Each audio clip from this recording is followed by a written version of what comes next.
Hello. ഞങ്ങൾ വാഗമൺ പോയിട്ട് തിരിച്ചു വരുന്ന വഴിക്ക് പത്തനംതിട്ടയിലുള്ള എവർഗ്രീൻ റെസ്റ്റോറൻറ്റിലാണ് ഫുഡ് കഴിക്കാൻ കയറിയത്. അതേണ്ട ജേക്കപ്പച്ചായനാണ് നടന്നു പോകുന്നത് വാക്കറൊക്കെ പിടിച്ചിട്ട്. ഒരു ഒന്ന് വീണതാണ്. അപ്പോൾ സർജറിയൊക്കെ കഴിഞ്ഞിരിക്കുകയാണ്. അപ്പോഴാണ് ഈ ഒരു ട്രിപ്പ് പോകാൻ പ്ലാൻ ചെയ്തതും ജേക്കപ്പച്ചായൻ ഞങ്ങളുടെ കൂടെ വന്നതും. അടിപൊളിയാണ്. ഭയങ്കര കോമഡിയൊക്കെ പറയുന്നൊരു വ്യക്തിയാണ്. നമ്മളെയൊക്കെ ചിരിപ്പിക്കും ഓരോന്ന് പറഞ്ഞ്. അപ്പോൾ അദ്ദേഹത്തിൻ്റെ ഒരു മൈൻഡ് സെറ്റ് ഈ ഒരു അവസരത്തിൽ പറയാതിരിക്കാൻ പറ്റത്തില്ല. കാരണം ഇത്രയും ബുദ്ധിമുട്ടുണ്ടായിട്ടും വന്നല്ലോ. എന്നിട്ട് ഞങ്ങളെല്ലാവരും ദേണ്ടെ സീറ്റ് തപ്പിക്കൊണ്ടിരിക്കുകയാണ്. ശ്രേമോളും ബെല്ലയൊക്കെ എല്ലാവരും ഒന്നിച്ചിരിക്കാൻ വേണ്ടിയിട്ടേ. അപ്പോൾ അങ്ങനെ ഇരുന്ന് കഴിക്കുമ്പോഴല്ലേ ഉള്ളൊരു രസം.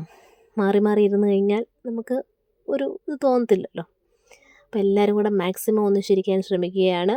നമ്മൾ കഴിച്ചത് ഷവർമയും ഒക്കെയാണ് കഴിച്ചത്. ചിലർ അൽഫാമൊക്കെ കഴിച്ചു, ചപ്പാത്തിയും ബട്ടർ ചിക്കനും കഴിച്ചു. ശ്രേമോളൊക്കെ പൊറോട്ടയാണ് കഴിച്ചത്. പൊറോട്ടയും ബട്ടർ ചിക്കനും ഒക്കെ. എന്തായാലും ഫുഡെല്ലാം കഴിച്ച് അടിച്ച് പൊളിച്ചാണ് ഞങ്ങൾ ആ ഒരു നൈറ്റ് നമ്മൾ പിരിഞ്ഞത്. ഫുഡെല്ലാം ഇടയ്ക്ക് ടയേർഡായതുകൊണ്ട് വീഡിയോ ഒക്കെ എടുക്കാൻ വിട്ടുപോയി കേട്ടോ കുറേയൊക്കെ. വേണ്ട ദേവനിങ്ങനെ നോക്കിയിരിക്കുകയാണ്.